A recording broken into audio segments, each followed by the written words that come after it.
Meninos e meninas, como estão? Tudo bem? Meu, ó, já puxa a pipoca, né? Já senta aí, porque o vídeo vai ser longo. Não se preocupe, eu não vou fazer o vídeo inteiro sobre o Flow. Eu vou fazer só algumas partes. Eu só queria dizer algumas coisinhas antes. Primeiro de tudo, aqui eu tô fazendo uma análise retórica. E depende o que eu gosto do Moro, se eu gosto do Moro, se eu não gosto do Moro, se eu vou votar nele, se eu não vou votar nele. Foda-se. Não é disso que eu tô falando. Eu tô fazendo uma análise retórica. Qual que é o ponto de uma entrevista em um ambiente não conflituoso, né, num ambiente não hostil, é que você só vai bater um papo ou tende a só bater um papo. A vantagem de um ambiente não hostil é que quando uma pergunta mais incisiva é feita, a pessoa talvez, na grande maioria das vezes, há a hipótese de que ela vá com uma predisposição a mais para poder responder aquela pergunta. Inclusive, o Igor e o Bruno estão de parabéns com algumas perguntas que eles fizeram. Lógico, o Monark, principalmente quando fala de maconha, e é uma parte bem legal, que eu acho que talvez até role um vídeo só sobre homonímia, que é um conceito que bateu ali nos dois, né? São duas visões que os dois não tiveram, mas assim, tipo, o papo, os dois estavam falando sobre coisas diferentes usando a mesma palavra. Isso é um vídeo que até poderia ser a mais. Mas falando nisso, assim, então, quando nós estamos nesse tipo de ambiente, dificilmente a gente consegue analisar, pelo menos para mim, tá? Eu não sou um analista retórico, eu tô brincando de analisar isso. Dificilmente a gente consegue analisar alguma coisa além da imagem da pessoa, né? E talvez algum outro sentimento ao qual ela queira passar, tá? Então, o ethos, patos e logos, né?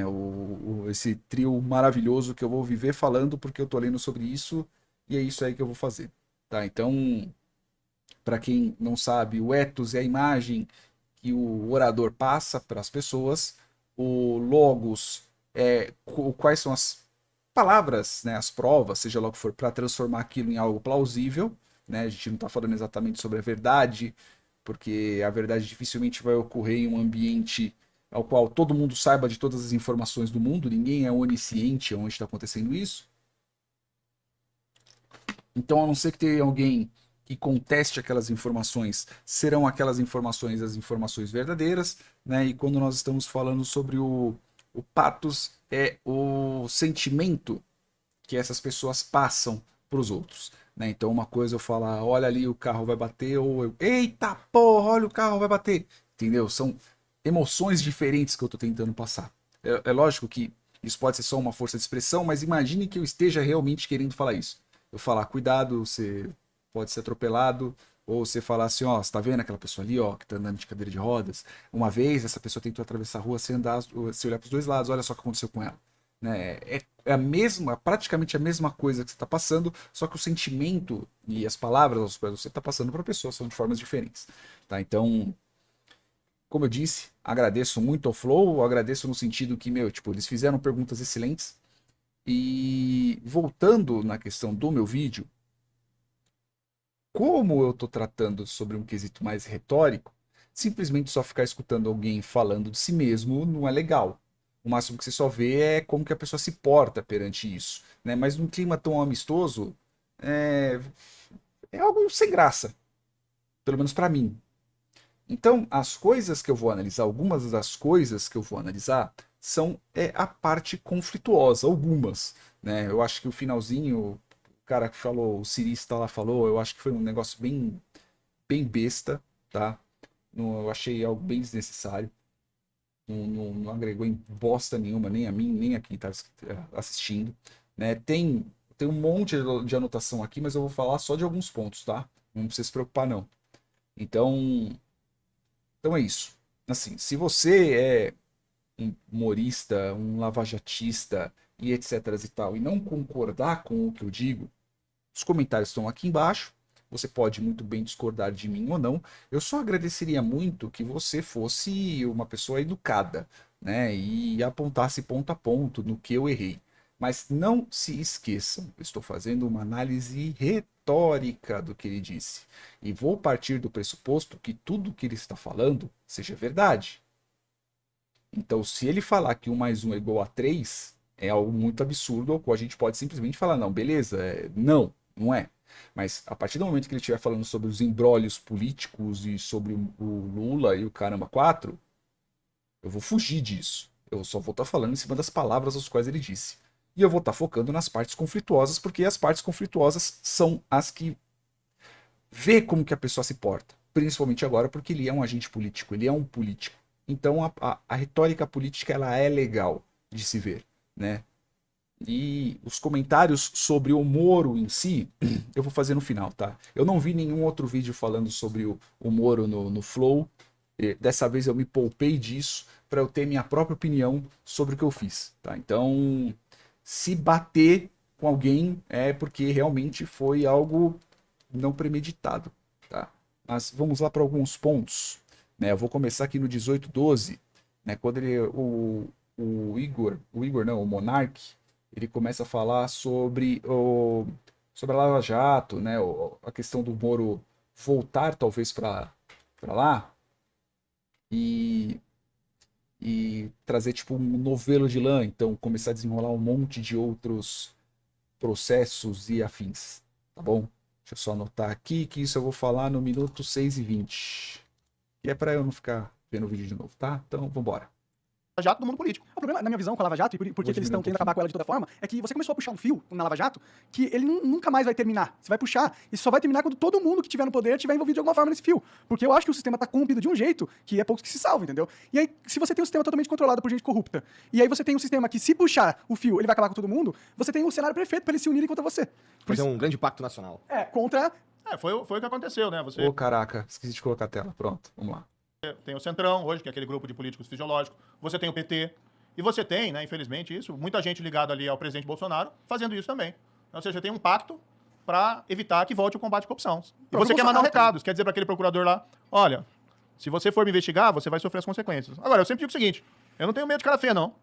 Querem fazer qualquer investigação, eu tenho absoluta tranquilidade do que eu fiz na minha carreira como juiz, por 22 anos, tá? Eu tenho absoluta tranquilidade do que eu fiz na minha vida como ministro lá, nunca fiz nada errado, tá? E tenho absoluta tranquilidade do que eu fiz no setor privado, tá? Fui trabalhar honestamente, por quê? Não enriqueci no serviço público. Fui trabalhar, precisava ganhar dinheiro, claro. E aí recebia pagamento de um serviço que eu prestava. E jamais prestei serviço para empresa envolvida na Lava Jato. Quem fala isso, mente. Não recebi um centavo de empresa envolvida na Lava Jato. Quem fala o contrário, mente. Podem quebrar sigilo, podem fazer o que eles quiserem. Não vão provar nada, porque não fiz nada errado. Isso eu tenho a consciência tranquila de dormir no travesseiro. Poderia, por exemplo, ter feito muita coisa errada durante a carreira de juiz. Poderia lá ter sido corrompido na Lava Jato. Poderia, durante o ministro, lá ter fechado os olhos para as coisas erradas que o Bolsonaro fez, para as rachadinhas, para tentativa de interferência na Polícia Federal. Podia estar lá no governo, tranquilo com o ministro, ministro da Justiça, pô, grande porcaria. Eu prefiro ter minha consciência tranquila. E não tem ninguém aqui, desculpe, aqui não, mas não tem ninguém desse povo, tá, que está agora falando um monte de bobagem contra mim, que tem um mínimo de dignidade e de autoridade para falar isso. Gente que recebeu suborno da Odebrecht, suspeito de receber suborno da Odebrecht, falando que eu tenha feito coisa errada. Não fiz nada. Quem fez foi eles e a vergonha está neles. Então aqui é o ponto que, pelo menos para mim, eu achei eu achei bem interessante. O Moro, pelo menos na fala, pelo menos para mim e pelo que eu vejo, ele é muito monotonal. Então, como eu disse, logos, patos e etos, né? O ethos dele é o ethos do juiz, né? É o ethos da pessoa que é anticorrupção, né? O patos que ele acabou de usar aqui, né? O logo, eu sempre confundo. A imagem, né? Os argumentos que ele utilizou aqui, né? Deixa eu só me colocar aqui, porque eu sempre esqueço da bosta do triângulo. Eu ainda vou lembrar de tudo isso, certo? Então, o logos, isso aí mesmo. Então, o logos que ele passa é o quê? Que essas pessoas aos quais estão atacando ele, né? Na verdade, o que elas querem é acabar com a Lava Jato, elas querem acabar com o ataque à corrupção, né? Com o ataque, quando eu digo no sentido de desmantelar a corrupção, e inclusive essas pessoas que estão atacando o Moro, elas não têm moral para poder fazer isso, porque muitas dessas pessoas elas estiveram envolvidas na Lava Jato. Eu quero dizer duas coisas. O que é interessante é que o Moro, ele é, como eu estava dizendo, né? Ele é muito monotonal. Não de ser monótono, de ser chato, de ser... Ele tem um tom só de voz. Então ele mantém um único tom de voz, ele não é uma pessoa expressiva, ele não é uma pessoa teatral, né? Não, e eu tô falando isso não no sentido pejorativo da coisa, eu tô falando assim, que tipo, ele não é uma pessoa teatral. Ele não é uma pessoa que, por causa dos pobres, e que não sei o que, não sei mais quanto. É só você ver, por exemplo, uma diferença entre um Ciro e um Lula falando, né? São coisas diferentes, são estereótipos, vamos dizer assim, diferentes de político. Tá? Então ele é monotonal. Só que quando chegou aqui nessa parte, principalmente quando estava falando sobre ele aumentou um pouco o tom. Ele foi incisivo naquilo que ele disse. E ele foi direto naquilo que ele disse. E é importante que você, nessa questão de ser direto, porque vai ter algumas partes que ele vai transversar um pouco no que ele fala. Tá? Então, aqui nós temos o quê? Nós temos o Moro, vamos dizer assim, alterado. Tá? Essa é uma parte importante. Eu juro pra vocês que a segunda parte eu esqueci. Deixa eu ver aqui a minha anotação. Pera aí. Tararatata. Era alguma coisa sobre argumento. Pera aí, deixa eu voltar um pouquinho.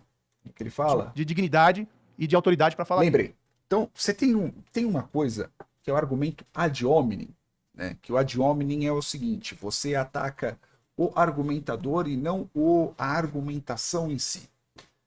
Nesse caso, o ad hominem, pelo menos no caso dele, como eu disse no começo do vídeo, partindo do pressuposto que o que ele diz é a verdade, tá? Não estou contestando, não estou sendo rulista, não estou sendo porra nenhuma.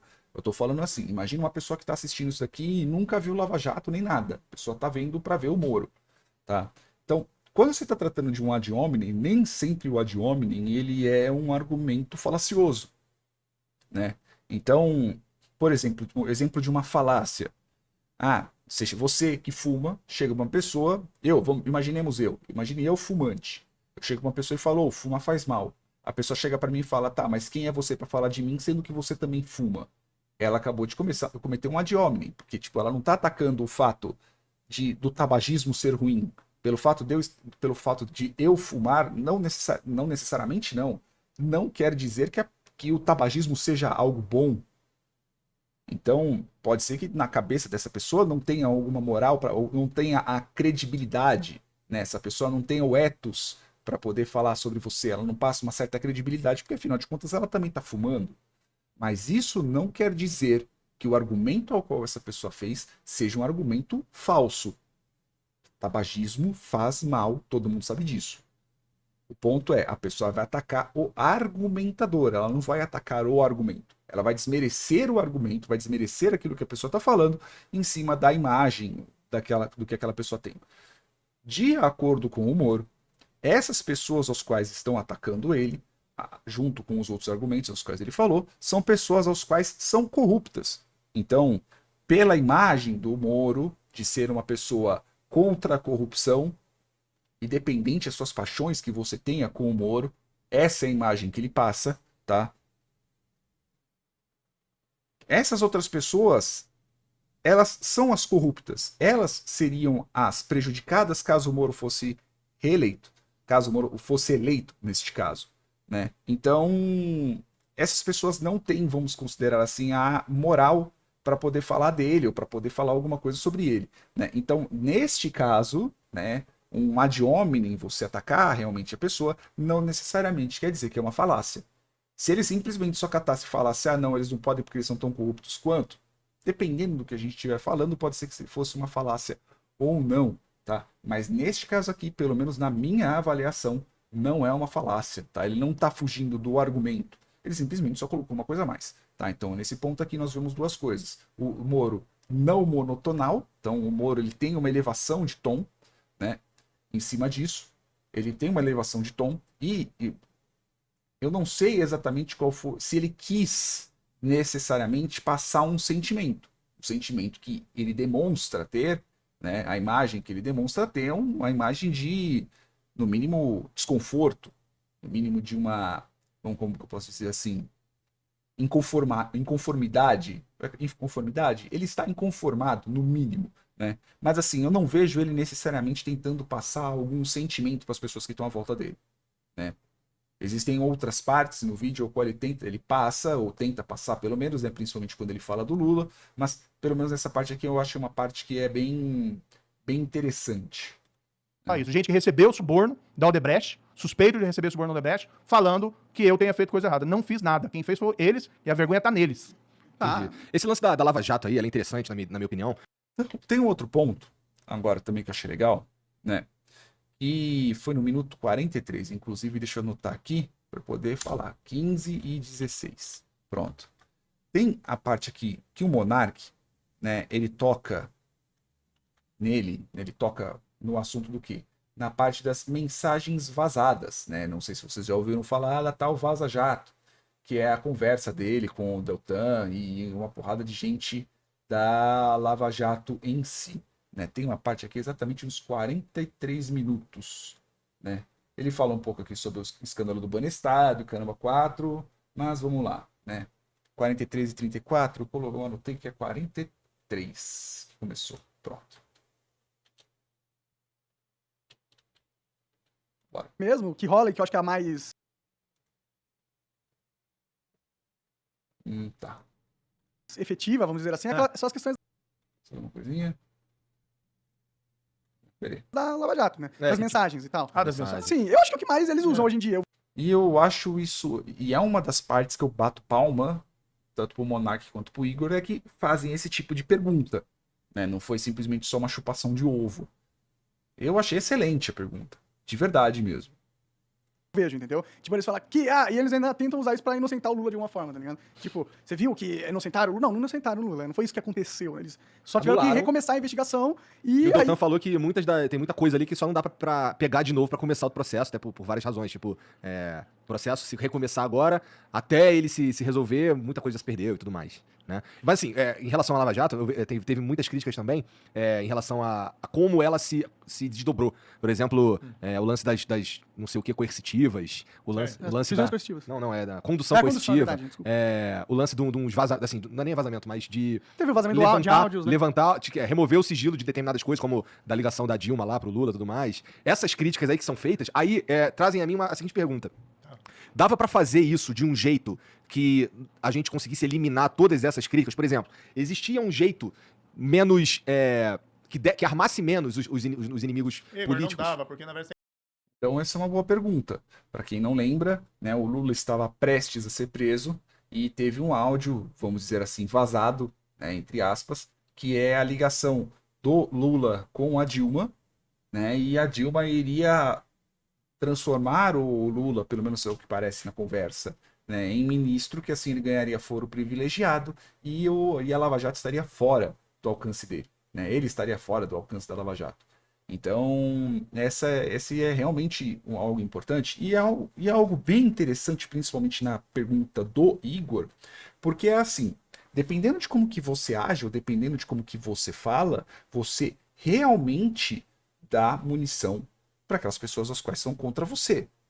Então, muitas das vezes, pelo menos assim, eu não sou jurista, não sou juiz, nem não sou advogado, nem bosta nenhuma do tipo, mas muitas das vezes, por causa de uma brecha de uma palavra, você acaba deixando alguém solto, ou por causa de alguma presta naquilo que você diz, às vezes o assunto muda, por causa de alguma coisa a menos que você faz, né, a pessoa ela consegue reverter o assunto contra você. Quando está tratando de argumentação, principalmente quando a gente está tratando sobre a plausibilidade da palavra, a gente não está tratando da verdade, estamos tratando de se algo é plausível ou não, né? A plausibilidade não necessariamente quer dizer verdade.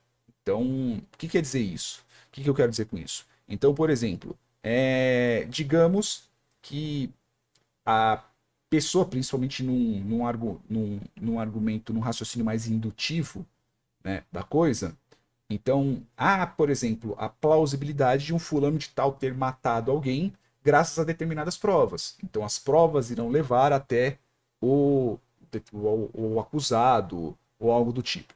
Tá? Então é plausível, né? As provas irão levar terá a plausibilidade que aquilo seja verdadeiro ou não. Né? Ao contrário de, por exemplo, falar assim, ó, o meu celular é preto.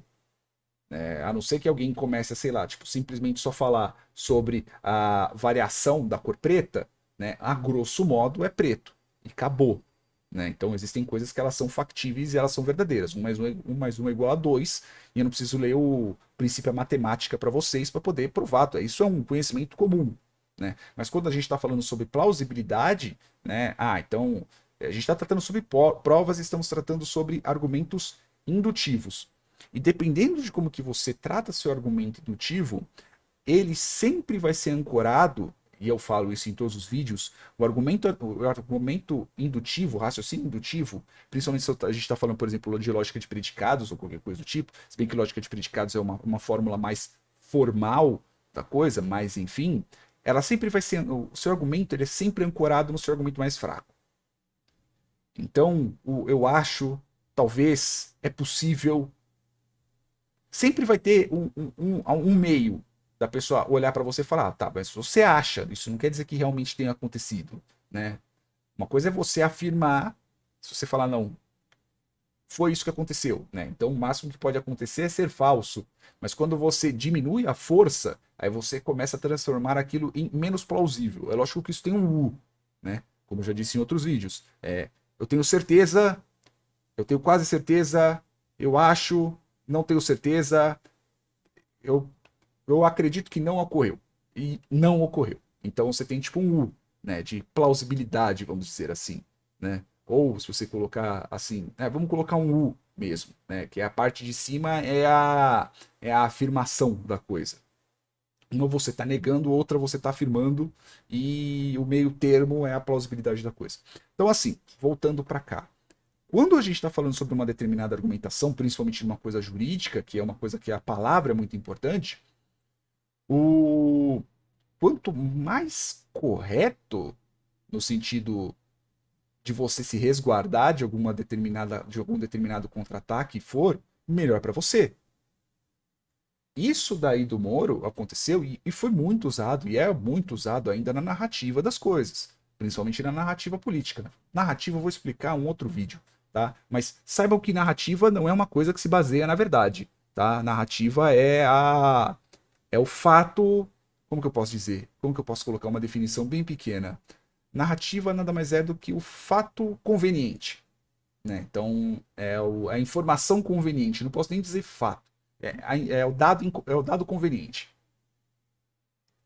Então, só é informado aquilo que é inconveniente, que é conveniente. Então, assim, o que o Igor falou é realmente verdade. Será que não tinha uma outra forma de ser feita, ao qual não tivesse tanto rebote contra a Lava Jato, né? E vamos lá. Tem que entender o seguinte. E veja que, por mais que a pergunta do Igor tenha sido um pouco, ele deu uma base maior para a pergunta do Moro, para o Moro nesse caso, não é uma pergunta exatamente de sim ou não. Pode ser que ele poderia responder sim ou não e com isso ele se defender, né? Mas ela é uma pergunta bem direcionada. Não teria outra forma de isso ter sido resolvido sem ter dado tanta munição para o lado adversário, vamos considerar assim, né? Então, vamos ver a resposta do Moro. Que armasse menos os inimigos Igor, políticos. não dava, porque na verdade você tem que entender o seguinte. Se não fosse essas Veja que ele falou não dava. Agora vai ser a explicação. críticas, iam ser outras. Tá? É a história que eu falei aqui do PowerPoint. Esqueça a corrupção. Esqueça que o Lula foi condenado em primeira instância, por mim, eu dei a sentença. Esqueça que a sentença foi confirmada pelo Tribunal em Porto Alegre, por 3 magistrados, 3 juízes profissionais. Esqueça que depois essa mesma sentença foi confirmada em Brasília, pelo tal do STJ, Superior Tribunal de Justiça, por outros 5 juízes. O que interessa não é a corrupção confirmada ali em 3 instâncias. É dizer que a sentença foi dada por mim, que supostamente estaria... Trocando mensagem com os Trocando promotores mensagem, e tal. não tem nada ali. Ninguém fala assim, ó, a mensagem, isso aí virou uma lenda, né? Tá, você vai olhar as mensagens lá. O que tem nas mensagens? Tem alguém fraudando prova? Não. Tem alguém ocultando prova que o Lula era inocente lá das acusações? Não tem. Tem alguém combinando alguma coisa ilícita? Né? Tem alguém falando assim, ó, vamos fazer isso para prejudicar não sei quem, vamos fazer isso para enganar não sei quem. Não tem nada disso. O que eles pegam é uma narrativa, criam lá uma fantasia, por que eles querem esquecer? Querem esquecer, por exemplo, que o Lula tinha um sítio, que ele ia toda hora, tinha lá pedalinho, o nome dos netos dele, tinha lá almofada, ele dormia lá dentro do quarto principal, como se fosse dono, o sítio estava em nome de outra pessoa. Tá? E foram lá, Odebrecht, OS, reformar o sítio dele, gastaram lá centenas de milhares de reais, por exemplo. E qual que é a explicação? Você já ouviu alguma explicação do Lula sobre isso? Não, mas assim, eu também percebo, e você vai me desculpar, Tá. mas assim, eu entendo, eu acredito, eu pessoalmente, eu acredito. Mas voltemos um pouquinho. A pergunta do Igor foi: tinha outra forma de fazer isso? O Moro falou não. Aí ele falou todas as outras coisas, né? Ele falou O que eles pegam é uma narrativa, criam lá uma fantasia. falou sobre a narrativa, falou sobre todas as coisas que aconteceram disso, né? Mas assim, ele deixa meio que no ar se o motivo em si de ter feito isso. Beleza, você tem todas as coisas que o Lula fez. Só que, tipo, ele não chega na conclusão. Ele só deu algumas argumentações em cima disso.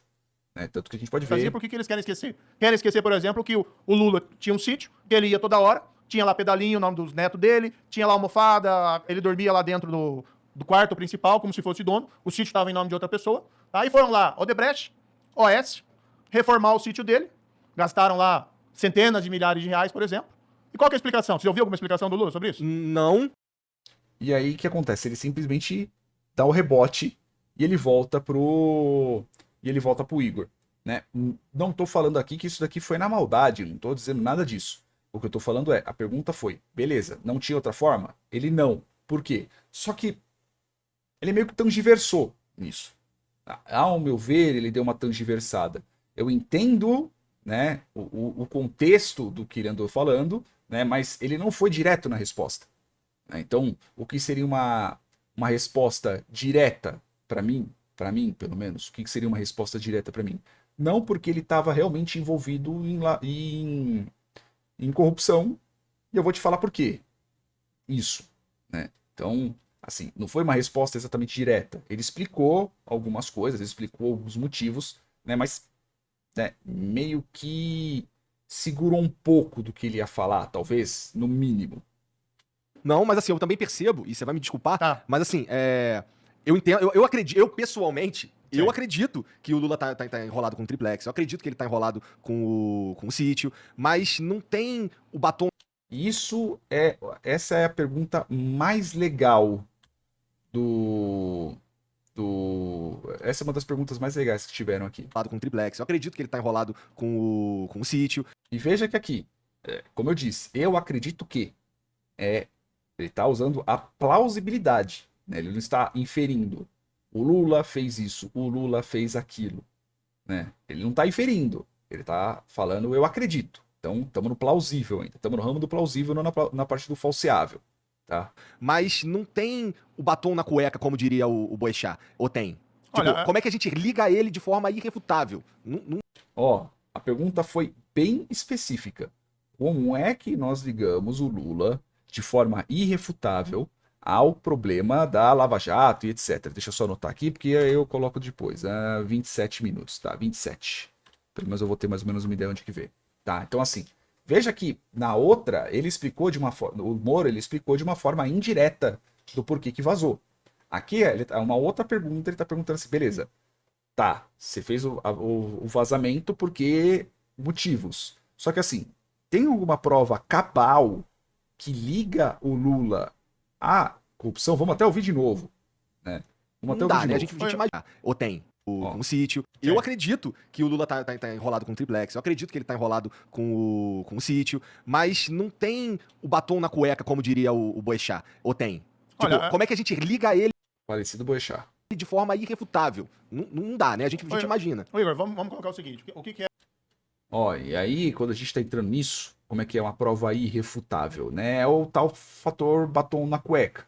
E não nos esqueçamos que aqui no Brasil, né? Eu pareço estar presunçoso falando disso. Aqui no Brasil é indúbio pro réu. Então, se você não consegue provar que o acusado, né, ele tem realmente envolvimento nisso, não sei falar na ordem jurídica, tem um amigo meu que ele me explicou um pouco sobre isso, eu não sou advogado, eu não manjo, né? Mas se não conseguir provar, é inocente e bola para frente, né? Ao contrário, por exemplo, dos Estados Unidos, né, que é o tal do beyond reasonable doubt, né? Então, tipo, além de qualquer suspeita. Então, as provas vão levar ao acusado, né? Aqui é um pouco diferente, não me pergunte como, né? Eu entendo um pouco o conceito, mas eu não sei explicar, tá? Mas vejamos agora a resposta do Moro. Então, assim, vamos lá, vamos ver primeiro. o que é a Operação Lava Jato revelou, tá? Que pegavam a Petrobras, os cargos lá de diretores, que nomeavam os diretores, da Petrobras e os diretores estavam lá com uma missão: arrecadar suborno das empreiteiras que tinham contratos com a Petrobras. Para quem que ia esse suborno? Tá? A ideia originária era que esse suborno fosse para os partidos, para financiamento ilegal, tá, de eleições, e fosse para enriquecimento ilícito dos políticos. E aí você tem, segundo lá está nos autos, as condenações, segundo lá declararam os colaboradores, os criminosos arrependidos, ia lá principalmente para o PP, para o PP, para o PMDB, mas tinha outros partidos também que receberam, políticos ali que receberam. Tá? Isso está na sentença, isso tem documento, não é só palavra de colaborador, está tudo lá documentado. Isso aconteceu por uns 10 anos. Durante qual governo? Governo do Lula, do PT. E foi ainda parte do governo da Dilma. Diretores nomeados por quem? Diretores nomeados pelo Lula. Tá? Ou seja, teve todo aquele esquema criminoso que hoje resultou já 6 bilhões de reais, tá, recuperados pela Petrobras, naquele esquema de corrupção. 6 bilhões de reais. Tá? E assim, quem que é o responsável por tudo isso? O juiz e o procurador do PowerPoint. Né? Enfim, né, eu acho assim, é querer muita ingenuidade nossa. Até porque você nunca viu. Você já ouviu o Lula falar assim, puxa, eu errei na nomeação. Eu reprovo o comportamento. José Dirceu foi condenado. Tá? Foi condenado tanto no mensalão, que é aquele caso julgado pelo Supremo, que teria recebido lá suborno, ou participado do esquema de suborno. Foi condenado na Operação Lava Jato. Foi descoberto lá que tinha um dos diretores da Petrobras, tá? Que parte do suborno encaminhava para ele. Tá? Isso foi utilizado lá para comprar imóvel, para reformar imóvel dele. Isso está documentado. Isso foi confirmado em sentença de primeira instância, em sentença de apelação lá do Tribunal de Porto Alegre. Ou seja, você tem as provas ali, entendeu? Se eu vi alguma vez o Lula falar assim, puxa, o José Dirceu fez coisa errada, ele não está mais do meu lado. Ele não participa mais aqui do PT. Ele vai ser expulso do PT. Você já ouviu alguma coisa assim? Não. Aí você pega o Palocci. Palocci foi bombástico também na época, né? Palocci, ministro da Fazenda do Lula. Veja que até agora, assim, meio que fechando a teia em cima do Lula, ele ainda não apontou qual que é a prova cabal que liga pro Lula, né? E eu não tô defendendo o Lula nem porra nenhuma do tipo. Só tô falando assim, ele ainda tá construindo argumentação para poder falar qual que é a prova cabal que vai pro Lula. Até agora ele falou sobre a nomeação dos diretores e o Caramba 4, falou do Palocci e falou do Dirceu. Palocci era o cara que depois que saiu do governo ficou lá ajudando, né, o presidente Lula nas coisas dele e participou das campanhas, das organizações da campanha. Tá lá no processo e tal. O cara vem, né, e fala tudo aquilo que fala. Fala que a Odebrecht tinha disponibilizado uma conta de 200 milhões de reais, tá, para a presidência do PT. Tem uma planilha que foi apreendida lá, a tal do programa italiano.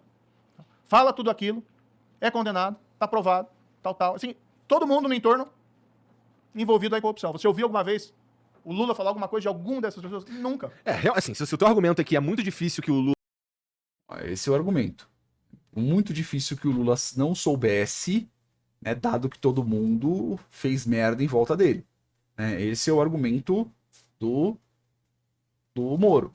Então, tipo assim, o argumento é, ele tá no meio, é ele que conhecia todo mundo que estava envolvido, logo, o Lula sabia e o Lula estava envolvido. Essa é a argumentação. Lula esteja limpo quando todos os amigos dele, todo mundo que tá envolvido no governo dele, todo mundo que tá por ali tá sujo, eu concordo contigo, acho que é muito difícil mesmo. Mas ele não, assim, eu também acho que ele foi hábil o suficiente pra esconder tudo que ligasse a ele, qualquer movimento nesse sentido, de forma cabal. Porque assim, a gente tem, eu não sei, uma coisa que ligue o Lula de forma irrefutável. Porque assim, eu escuto bastante, e já vi muita gente falando, já li sobre isso também, que o que tem contra o Lula ali é o que a gente imagina que seja, sei lá, por exemplo, tem toda a cara de ser do Lula, mas porra, não tem nada que realmente ligue ele a essa mas, porra. Igor, como é que você explica que as empreiteiras, OAS... Eu acho que ele tá sujo, só pra... Como é que você explica que a OAS e a Odebrecht, o sítio que o Lula frequenta, elas vão lá e reformam o sítio, gastam, mas não é uma reforminha. Né? A minha reforma, se eu reformo meu apartamento, aí é uma coisinha lá que eu gasto, sei lá, 5 mil reais, 10 mil reais, se for minha esposa vai gastar mais. Então, a reforma do sítio é outra coisa. Né? Casa de centenas de milhares de reais, não lembro aqui o valor exatamente. Né? Qual que é a explicação que você ouviu até hoje sobre essa reforma? Alguma explicação? O dono fala o quê? Isso aí não é comigo. Né? Eu não sei o que foi isso e tal, etc. E as empreiteiras, o que as empreiteiras falam? Que a reforma foi pro Lula. Foi pro Lula. E não pagou nada. Entendeu? Então, assim, claro que são percepções, avaliações, mas assim, como é que você explica isso? Entendeu? Não tem explicação. Se fosse, por exemplo, eu, que agora vem todo mundo, né, que se corrompeu, que recebeu lá dinheiro da Odebrecht, vamos fazer uma CPI porque ele foi trabalhar depois no setor privado por uma empresa de consultoria que outro ramo e por outros rendimentos lá prestou serviço para o Odebrecht. Serviço lícito. Né? Ninguém fez nada de errado na Álvares Marçal. Uma empresa renomada, de reputação ilibada. Eu não recebi um tostão e não prestei serviço lá. Agora não vamos para cima de mim. Agora o Lula, que ter sítio reformado lá por Odebrecht, para o OAS. O Lula, que deu um monte de palestra lá para Odebrecht, para a OAS, recebeu lá muito mais, milhares, centenas de milhares, 250 pau por palestra. Pra mim tá aí a corrupção, né? Tipo, é que foda que se for olhar pra isso, você vai falar pro Clinton, pro Obama, que também recebem, né? Dinheiro pra caralho pra fazer palestra, né? Mas Isso teve é coisa um que esquema de corrupção, de empreiteira junto à Petrobras durante o governo do Clinton? Não, e tal? eu só tô falando diferente, que eles não. são muito safo, mano. Eles são muito Eles malandros, cobriram conseguem- as pegadas de um jeito de bandido profissional mesmo, tá É ligado? difícil de pegar, assim, difícil de ligar. Eles tinham na mão uma máquina tão grande, tão poderosa, que ajudou eles de um jeito Você absurdo. tem os depoimentos, você tem os documentos, tem o cara falando, olha, o seu Palocci, por exemplo, falando que era o braço direito do Lula, falando, olha, era dinheiro da Odebrecht que colocou à disposição das campanhas presidenciais do PT, tá lá, e tem um documento apreendido. Não foi o Palocci que apresentou esse documento, esse documento apareceu durante uma busca e apreensão, né, no celular lá do Marcelo Odebrecht e tá lá, entendeu? E o pessoal faz o cruzamento e vê lá, italiano é a Polícia Federal, relatório da Polícia Federal, italiano é Palocci, amigo, que eles usavam esses codinomes, amigo é Lula, tá? Assim como eles identificam os outros codinomes. Tá lá, é documento, entendeu? Agora, realmente, em crime de corrupção, você não vai tirar uma foto do cara saindo com um saco de dinheiro com um cifrãozinho. Aham. Né? Isso aí Às não vezes rola acontece. um dinheiro na cueca, né? Mas é raro. Na bunda, no cu e tudo mais. Né? Não, assim, dizer que o Lula é inocente realmente é forte É, demais. cara, eu não. né? Ó, você tá, bom, a minha opinião pessoal É. o PT fez um puto esquema de alto poder, né? Poder do partido. Eles corromperam uma porrada de instituição. Eles colocaram um monte de mequetrefe no STF, na minha opinião. E eles tinham controle quase que absoluto da máquina pública brasileira. E eles enriqueceram pra caralho com isso, ganharam poder pra caralho De forma com que isso. hoje em dia tirá-los do poder é complicadíssimo. Tanto que Então, aí se estende por algum outro assunto. Então, qual que é o ponto? O ponto é, principalmente quando a gente está tratando sobre uma lógica indutiva, né, dificilmente você vai ter alguma coisa que ligue, como o próprio Moro mesmo disse, que ligue a pessoa a cometer um determinado crime. Né? Então, uma coisa é você ter uma filmagem de alguém assassinando, alguém matando, dando um tiro em alguma determinada pessoa. Outra coisa é esse tipo de vamos dizer assim, de acusação que ela dá margem a dúvidas, ela dá margem a indagações e afins. Por quê? Porque aqui a gente está tratando no âmbito indutivo, a gente não está tratando no âmbito... Eu esqueci o nome do outro.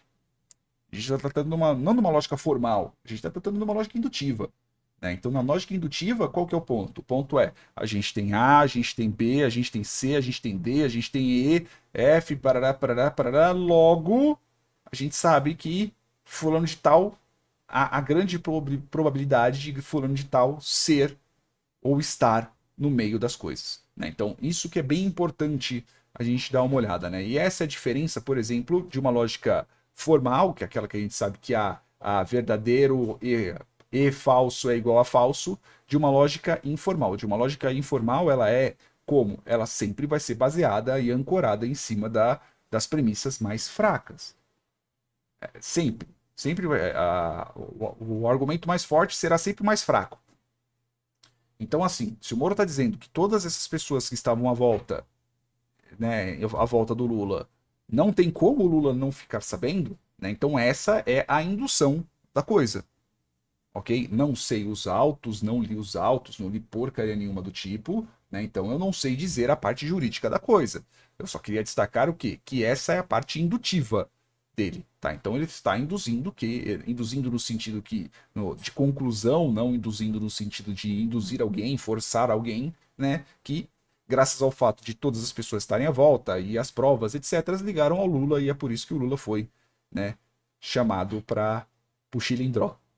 Beleza? Tem uma outra parte aqui que é bem interessante que eu deixei aqui de lado, né? Que é aqui que eu achei bem legal, que é na hora 1:22:43. 1:22:43. Né? Que eles... Uma das perguntas que é bem interessante, né? Que eu acho que tá mais pra frente, né? Vamos nessa só. Que a pergunta é bem interessante, que pergunta assim, tipo, beleza, como é que você, Moro, vai conseguir captar as pessoas de outros espectros políticos, né? Que é uma coisa bem difícil. Já é difícil você captar as pessoas do seu próprio espectro, tirando aqueles que já são os vamos dizer assim, os que já são do culto, né? Então, como é que você vai pegar as outras pessoas? Que vai ser positivo pra ele e os seus ideais de alguma forma. Esse negócio de esquerda e direita hoje tá um pouco confuso. Acho que tem que botar um pouquinho mais. E eu não posso estar errado, mas eles te associam mais à direita. para mim, não é um trabalho para o Podemos, não é um trabalho só para os partidos políticos. Tem que ser um trabalho nosso, de todo mundo. A gente Não é um tenta país que aqui. interessa. É? Sim, a gente tenta quebrar essa polarização, trazendo todos os lados pra conversar. Meio que a nossa solução pra essa coisa toda. Mas eu concordo muito que é um dos maiores problemas do Brasil. Mas, ao mesmo tempo, a polarização é direita e esquerda, certo? Vamos dizer assim. Sim. Eu não posso estar errado, mas te associam mais à direita do que à esquerda, vai. Como que você vai pegar esse público de esquerda e convencer... tipo, não é eleição, acho que você não acho que não consiga. Não, eu acho que tem os caras que estão fechados com o PT e acabou. Tem os caras que estão fechados com o Bolsonaro e acabou. E eu acho que tem aí talvez mais de um terço da população brasileira que, porra, não tem certeza de muita coisa, tudo mais. Eu acho que a gente tá vivendo esse cenário, na verdade. Como que você capta a esquerda? Tipo, como que você pega um eleitor de esquerda pra confiar na tua campanha que vai ser positivo pra ele e os seus ideais de alguma forma? E é uma pergunta bem interessante, porque assim, e como o Igor também mesmo falou, e agora o Monark está falando, existem pessoas que vão estar fechadas com o Bolsonaro, existem pessoas que vão estar fechadas com o Lula, independente do que o Bolsonaro fizer, independente do que o Lula fizer. O Moro, tendo ele terceira via, talvez, ou ele, ou o Ciro, seja lá quem for, eles vão ter que tentar captar as pessoas que são um pouco, pelo menos um pouquinho, de espectros políticos diferentes, né? Então, como diria o Artiteca, né, ali no... É que o livro não está visível, né, que é a nova retórica. Então a gente tem um problema que é o seguinte: como é que a gente faz que as pessoas, né, você tenha a conversão a convergência dos espíritos? Então, como é que você faz uma pessoa vir até você, né? Então você tem tanto a questão da fala, você tem a questão dos princípios que aquela pessoa vai ter, você tem o jeito que você fala com as pessoas, né? Você tem a sua vestimenta, você tem as suas promessas, vamos dizer assim, né? Então, e eu vou meio que queimar a largada, por isso que, por exemplo, pessoas que têm aquela teatralidade política, como, por exemplo, o Ciro, o Lula, Qual que é o governador daqui de São Paulo mesmo? O Dória, o João Dória, por exemplo, eles têm a teatralidade política, né? Eles têm o estereótipo do político. O Moro ainda não, né? Ele não tem o estereótipo do político, ele não tem esse floreio político, né? Ele não tem, vamos dizer assim, o discurso populista, né? Então, e o discurso populista, sem ser no sentido maldoso da coisa, ele é um discurso que comove, ele é um discurso que puxa você pro lado dele, né? Uma pessoa mais enérgica, uma pessoa mais do povo, enfim, né? Vamos ver como é que o Moro responde. Esse negócio de esquerda e direita hoje tá um pouco confuso, tá? O que eu acho? Você tem que pegar o melhor que tem na direita e o melhor que tem na esquerda. E você construir ali projeto e colocar para as pessoas. Eu quero fazer isso, entendeu? Então, por exemplo, uma das coisas que a gente tá falando, vamos fazer uma força-tarefa nacional de erradicação da pobreza. Como é que você elimina a pobreza? Vamos ser bastante sinceros. Emprego, tem que crescer a economia, voltar a crescer, tá? E você tem que ter política pública, por exemplo, de educação de qualidade. É assim que você prepara as pessoas para o futuro. Sim, mas você resolve a pobreza a longo prazo, né? Não Exatamente isso que eu tô falando, tá? Aí, bem, existe um problema a curto prazo, que você tem que resolver. Não pode dizer para as pessoas, eu vou aliviar a sua situação daqui a 5, 6 anos. Então, qual que é a ideia? A gente cria uma força-tarefa nacional de erradicação da pobreza, que a ideia é mais ou menos criar uma agência lá em Brasília, para coordenar os esforços nacionais contra a pobreza. Usar aqueles programas de transferência de renda, assim, Auxílio Brasil, Bolsa Escola, Bolsa Família, mas pegar essas políticas públicas, saúde, educação e emprego, e focar naquelas pessoas que mais precisam. Tá? Porque o grande ponto é identificar quem são os mais necessitados, tá? E você identificar o que faz com que essa pessoa não consiga escapar da armadilha da pobreza. É a falta, às vezes, de um emprego, às vezes é uma falta de oportunidade de um treinamento profissional, que pode fazer com que a pessoa possa obter uma chance na vida. Às vezes é um tratamento de saúde, a pessoa está incapacitada por algum motivo. E você já tem essas políticas públicas por aí. Só que, às vezes, elas não chegam nas pessoas que mais precisam. Então, a ideia de criar esse grupo, essa força, claro, é uma expressão, né? Força-tarefa. Mas é aquela ideia de ter uma missão. Não vai ser uma força-tarefa como da Lava Jato, que é um grupo de procuradores, evidentemente. Mas a gente pegar o que você tem melhor na administração pública brasileira, na educação, na saúde, na assistência social e botar esses caras juntos. Pensando juntos como você gera soluções de curto prazo e como você faz com que essas soluções cheguem a quem mais precisa. Entendeu? Você tem algum exemplo de alguma ideia mais concreta? Eu vou queimar um pouco a largada também. Qual que assim, esse foi um discurso bem genérico, né? No sentido normal da coisa, não no sentido pejorativo. Se você colocasse isso na boca do Lula, se você colocasse isso na boca do Ciro, se você colocasse isso na boca do Dória, seria a mesma coisa, né? Não tem algo concreto. Mas qual que é a falha, vamos dizer, ainda do Moro, ele ainda não tem um projeto de governo. Ele admite isso ao longo do cast, eu não lembro exatamente qual parte, né? Porque das 2 horas para frente eu não lembro exatamente aqui. Tá, 2 horas. Parará. Então ele teve várias anotações aqui, mas eu não lembro exatamente qual parte do debate. Que o Moro mesmo disse. Ele fala assim, meu, ainda não tive tempo de ter um plano de governo.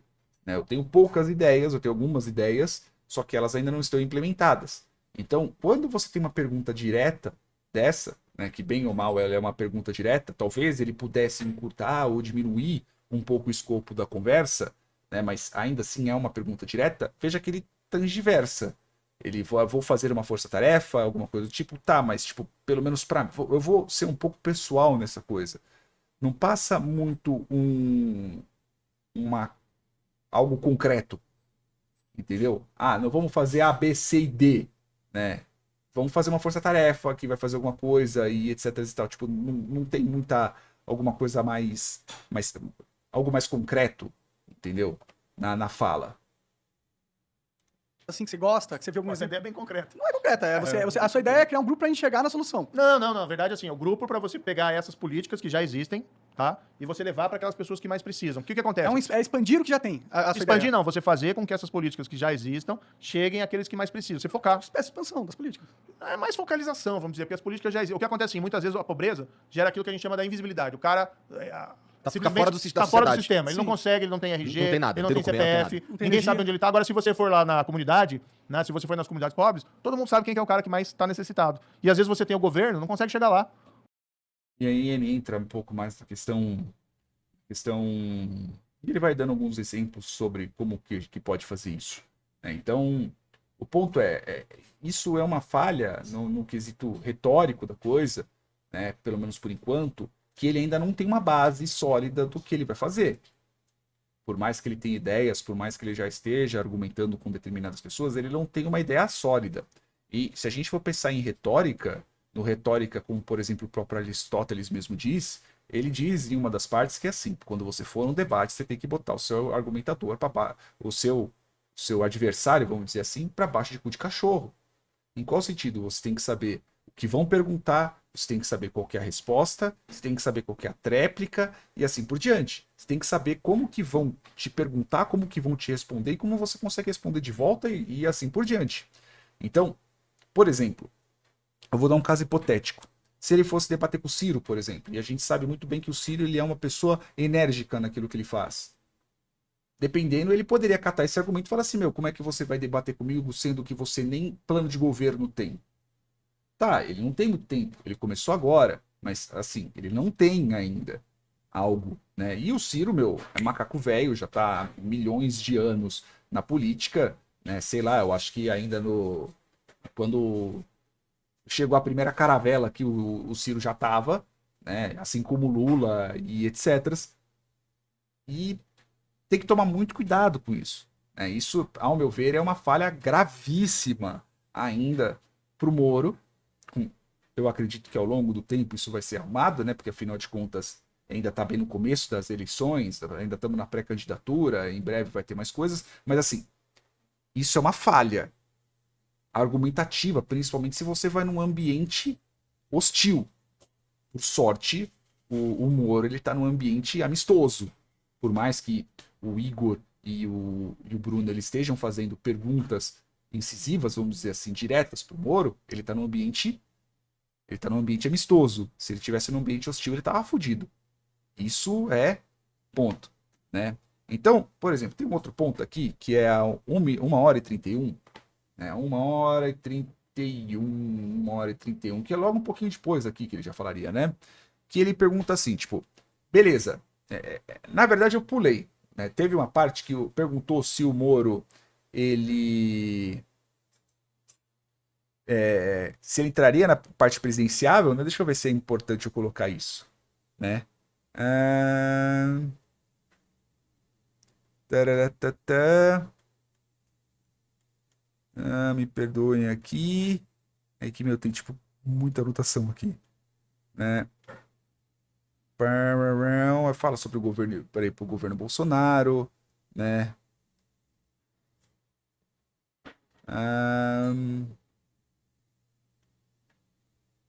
Isso daí mesmo, né? Então, ele já tinha feito pergunta pro Moro, como é que ele seria se ele fosse alguém, se ele fosse presidenciável, o assunto meio que mudou, né, de lugar, né? Aí o Igor volta, né, não lembro se o Igor ou se o Monark volta pra pergunta, né, para saber como é que seria se ele realmente fosse presidenciável, o que ele faria se ele fosse presidenciável.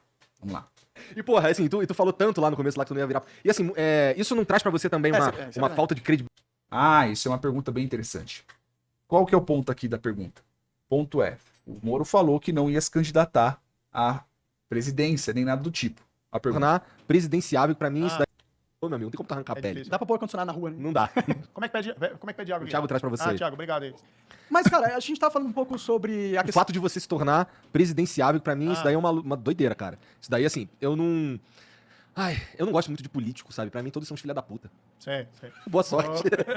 E, porra, assim, tu falou tanto lá no começo lá que tu não ia virar. E, assim, isso não traz pra você também uma falta de credibilidade no teu trabalho?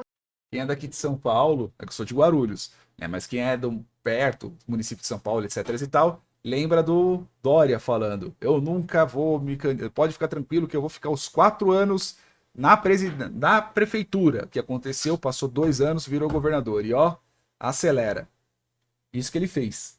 E isso é uma coisa bem interessante que o Igor pergunta, né? Então, beleza, você falou que não ia, só que agora você tá indo, por quê? Um contexto totalmente diferente. Veja, eu era juiz dos processos, estava ali aplicando a lei. Tá? Mas assim, eu me considero um cara idealista, entendeu? E quem tá te ajudando no chegou, teu programa de governo? Aí, puxa, deixa eu terminar a história. Tá bom, vai. Eu me considero idealista. Daí chegou aquele momento que o presidente convidou, cara, eu larguei a magistratura. Eu tinha até uma aposentadoria, entendeu?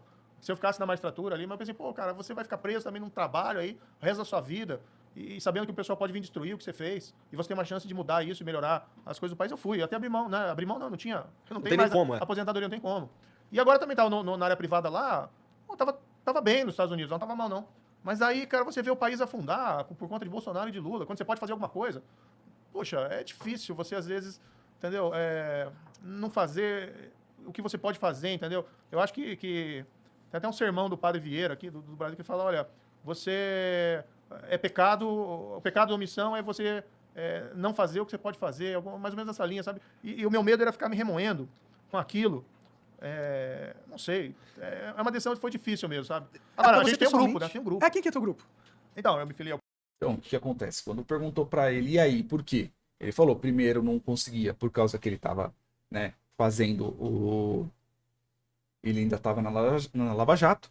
E na segunda, porque veio pelo ideário dele, porque aí ele poderia ter mudado alguma coisa, né, sobre o Brasil e etc e tal, né? Então, ele, vamos dizer assim, ele fez mais uma parte idealizada da situação, né? Não necessariamente algo mais concreto, né? Algo mais físico, tangível, né? Ele foi por causa do ideário dele, assim ele diz, né? Mas veja que tipo essa parte do falado é muito importante. O que você diz pode e será usado contra você no tribunal ou no caso do Flow, né? Beleza, você falou que não ia, por que agora você foi? Então, por que você entrou realmente na política? Né? Então, vamos aqui para a última parte, né, que eu achei importante, que é aqui no 157. Né? 157. Né? Aqui que fala, que eu lembro é aqui que pergunta pro Moro, e aí? Tipo, se você ganhasse, como é que seria? Infelizmente, nesse ônus daí acaba caindo um pouquinho para eles, mas se não tivesse tido o apoio de todos eles, da Rosângela, dos meus filhos, da minha mãe. Aqui perguntaram para ele antes, tipo, como é que você aguentou todo esse processo do Lava Jato, etc. Meu pai é falecido, mas da minha mãe aqui também. Daí suporte toda a família, ao redor tem um irmão também. Então, assim, Como assim, agora? Nasceu um irmão novo? Hã? Agora você tem um irmão? Não, eu sempre tive. Ah, tá. Ele é até mais velho que eu. Eu sempre tive. Eu falei, ui, cara, a mãe dele tá indo nativa, né? Eu tenho um irmão novo. Eu sempre tive. Meu irmão mais velho. Ah, Ele, tá. gente boa. Também gostava muito de revista em quadrinho. Médico em informática. né? Vamos ser um pouco otimistas. Agora você ganhou a presidência. Tá. E qual que é o primeiro passo? Ó, uma das maiores dificuldades que você vai ter é o Congresso. Sim. O Congresso ele é composto só dos maiores mafiosos do Brasil. Em sua maioria, vamos dizer, tem gente boa lá, como tem na maioria dos lugares. Mas é um lugar difícil de se lidar, certo? Para você aprovar as reformas que você provavelmente vai querer fazer como presidente, você vai precisar do Congresso. Claro. Né? Você pode falar que você vai compor uma onda e você vai passar muitas novas candidaturas nessa próxima eleição e eles vão te ajudar, ok? Mas isso parece utópico pra caralho. Na verdade, que não vai conseguir a maioria do Congresso, ainda vai ter que lidar com os caras, né? Como que você lida com os caras? Porque esse foi um dos maiores problemas do Bolsonaro ele como presidente, entendeu? Tipo, ele queria governar, mas ele, por ser o Bolsonaro, ser inábil de se comunicar, inábil politicamente, ele teve que comprar os caras, entendeu? Comprou com as verbas... Qual que é o nome? emendas Emendas fantasmas. auxiliares. Não, as emendas. Como é que é? Não, auxiliares? Deve ser isso, é. Emendas, Orçamento secreto. Isso, orçamento exato. secreto. Que é bilhões e bilhões É. que ele usa pra meio que ganhar poder político. Abraçou o dentro. Centrão. E aí, mas... Aquilo que ele falava que não ia fazer, não vou chamar nunca o Centrão pra governar. Hoje vai lá, o chefe da Casa Civil, o ministro mais importante dele, que manda hoje até no Paulo Guedes, é do Centrão. Né? Como que você faz isso, cara? Como que você governa e passa coisas no Congresso sem abrir a perna pra esses caras? Porque até agora foi uma missão impossível pra todo mundo. Uma boa pergunta, otimíssima pergunta. Então veja aqui, o assunto é como é que o Moro vai governar sem fazer as mesmas cagadas que o Bolsonaro? Essa é a pergunta. Que tentou. Não, eu vou te dizer o seguinte, Marco. Primeiro, não existe isso. O país está mal e o presidente é bom. Tá? O país está mal porque o presidente é ruim. Então tá na conta dele. Tá na conta do Bolsonaro. Moro, desculpa, deixa esse chato aqui um pouquinho. Puxa o microfone pra tu. Ah, tá, perdão. Tá na conta do Bolsonaro. Tá na conta do Bolsonaro o desemprego, tá? A inflação, tá? A demora nas vacinas e essa atitude dele maluca de ser contra a vacina, de ser a favor da Covid, sei lá, não dá pra entender isso. Tá na conta dele o desmantelamento da corrupção. E tá na conta dele o Lula. O Lula só tá voltando porque esse governo é muito ruim. Tá? E as pessoas estão tão desesperadas porque não querem mais o Bolsonaro que estão pensando, pô, vou votar no Lula. Então, por isso que a gente tem que oferecer alternativa. Quer dizer, ele é culpado por tudo isso sozinho? Não. Agora, quando o país vai mal, quem que é o culpado? É a senhorinha que rala todo dia, trabalha, é o pai de família lá que pega o ônibus, vai trabalhar, e a pessoa que tá passando fome, o cara no sertão que tá caçando lagarto, eles são culpados? Ou é o cara que tá sentado na cadeira de presidente da República? Sim. O maior culpado é o cara que tá sentado na cadeira de presidente da República. Que ele teve dificuldade com o Congresso? Teve. Que ele teve dificuldade com o Supremo? Teve. Que o Congresso e o Supremo também cometeram muitas decisões erradas? Pra mim, os três Sim. poderes estão capenga, velho. Agora, o país vai mal porque o presidente é ruim. E Mas não é uma só por questão causa pessoal. dele, né? Não é só por causa dele, né? Mas não- Tipo, eu entendo que sim, ele mas é não um é- mau gestor da coisa toda, mas é como você falou. Não é que o sozinho. Brasil também não é só a presidência, tem Sim, todos não é sozinho. Mas assim, o que eu não consigo aceitar, às vezes é aquela noção assim, o país vai mal, mas o presidente é ótimo, porque não deixaram ele governar. Isso é conversa. Não, com certeza. Né? Ele Isso é não tinha que conversa, pôr por horas exemplo. lá. Ele não tinha que pôr horas lá. Ele não tinha que fazer um monte Esse de é um coisa. exemplo. Esse é um exemplo. Ele tinha que ter sido contra a vacina? Não. Ele tinha que ficar falando para as pessoas que a pandemia é uma gripezinha, que não tem perigo nenhum, que não precisa usar máscara, que a solução é todo mundo pegar a doença, e a gente tem aí 620 mil vítimas. Não estou dizendo que ele é culpado pelo vírus. Não é. O vírus é um fenômeno mundial. Agora, cá entre nós. Quando você tem uma emergência dessa, você precisa ter um líder que diga as coisas certas. Sim. Só o fato de você ficar trocando o ministro da Saúde. Ó, o que o Moro aqui fez? Ele tangiversou. Né? Então, o que ele falou? Ele falou assim, tipo, a pergunta era, beleza, Moro, você é presidente, o que você vai fazer? Ele mudou o assunto totalmente. Né? Ele simplesmente só catou e falou, beleza, tipo, ele botou uma teoria do o país tá mal porque o presidente é ruim e assim por diante. Veja que ele não respondeu a pergunta do Monark. Ele catou e fez uma outra coisa, né? Ele tangiversou, ele realmente tangiversou aqui, ele pegou e ele mudou o assunto. Tem uma outra parte que eu não vou mostrar, né? Porque senão o vídeo vai acabar ficando muito longo, inclusive já tá quase 1 hora, né? Ao qual ele faz isso novamente, né? Ele tangiversa, ele puxa os assuntos pro lado, né? E assim por diante, tá bom? Então, deixa eu só fazer a última anotação aqui, porque é a minha finalização aqui, né? 5, 8 e 30. Então é o seguinte, o que eu achei da conversa? Eu achei a conversa legal pelas perguntas do Moro, pelas perguntas do Monark e do Igor para o Moro. Se fosse simplesmente só um bate-papo entre os dois, eu acharia chato, né? Porque, como eu já vinha dizendo, né, simplesmente ir num ambiente de bate-papo não é legal, né? Pelo menos não no quesito político da coisa. Né? No quesito político, eu quero ver embate, eu quero ver propostas, eu quero ver coisas mais concretas. E quando a gente está tratando disso, ainda não tem. O Moro, aí é opinião minha, tá? O Moro, talvez ele não tenha, mas ele ainda não tem a teatralidade, a flexibilidade que vai precisar, porque ele vai precisar falar com um público diferente do dele. Isso é fato, tá? E o Moro ainda está muito suscetível, retoricamente falando, a ambientes hostis, né? Ele tem a capacidade de poder mudar um pouco a conversa, só que se, por exemplo, ele, no meio da conversa dele, que nem essa última, que ele começou a falar do Bolsonaro, blá, blá, blá, o Monark catasse e fala assim, não, peraí, não estamos falando do Bolsonaro, estamos falando de você, o que você faria?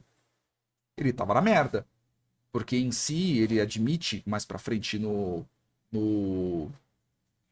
próprio Flow, que ele ainda não tem um governo, né? Ele ainda tá bolando um governo, e isso é ruim para quem tá indo debater ainda, né? Tudo bem, ele pode usar o argumento que eu ainda sou talvez presidenciável, né? Ainda tem pouca coisa, mas isso é algo ruim. Alguém pode usar isso contra ele, né? E de resto, eu tenho muitíssimo a agradecer aos dois, né? Ao Igor e o Monark, né? É lógico, tem a parte que o Monark dá as monarcadas dele lá no final, né? Mas a entrevista ficou legal quando os dois começaram a perguntar, né? De resto, ia ser simplesmente só um bate-papo. E honestamente, não é um tipo de coisa que eu gosto de ficar analisando, né? São 4 horas de flow, né? Quase 5 horas. Confesso que eu fiquei cansado assistindo isso, né? Eu tive que assistir na velocidade 2. E é isso aí, meus amores. Espero que vocês tenham entendido um pouquinho do que eu falei, né? Espero que vocês tenham visto. É 1 hora, então é um flow praticamente, né? Um podcast falando sobre isso. É lógico que se eu fosse falar por todos os pontos que o Moro falou, ia ser 6, 8 horas de conversa. Mas 1 hora já tá bom, já tô começando a fazer vídeo muito longo. E é isso aí, meus amores. Se tiver algum comentário, alguma coisa que vocês não concordaram, alguma coisa do tipo, deixa aqui nos comentários. E saibam que eu não estou fazendo pela maldade, eu simplesmente estou fazendo pela própria retórica mesmo, que é para nós, seres humanos, pessoas comuns, filhas de Deus, entendermos quando a gente começar a ver as retóricas políticas, né, vindas aos nossos ouvidos, porque afinal de contas o Moro já não é mais um juiz, agora ele é um político. Beleza?